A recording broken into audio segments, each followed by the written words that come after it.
जन्म लेने वाले उलमा किराम की कुर्बानियों के नतीजे में ये हिंदुस्तान आजाद हुआ, लेकिन आज इन्हीं मदारिस को मिसमार करने की कोशिश की जा रही है।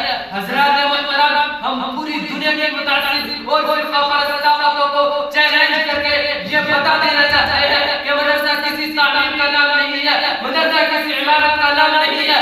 जहाँ कोई तालिब इल्म आता है, जहाँ कोई उस्ताद बैठता है, चाहे वह कोई अनार का दरख्त हो या खजूर का साया, वह मदरसा बन जाया करता है। अरे मदरसा तो हमारा नजरिया है, मदरसा हमारी जान है, मदरसा हमारी रूह है। रब्बे काबा की कसम, अभी नहीं गिराने वाले खुद गिर जाएंगे, इनसे टकराने वाले खुद पाश हो जाएंगे। बाशिंदा का नहीं, बड़े दुख और अफसोस की बात है कि आज ये सवाल किया जाता है कि मदरसा ने दुनिया को क्या दिया। क्या ये सवाल दुरुस्त है? मैं कहता हूँ ये सवाल कतई दुरुस्त नहीं। साहिब को सवाल करना ही नहीं आया, अगर सवाल करना ही था तो सवाल ये करता कि मदरसा ने दुनिया को क्या नहीं दिया। अरे हाँ, मदरसा ने दुनिया को बेज़मीरी, इब्नुल वक्ती और इमाम फरोशी नहीं दी।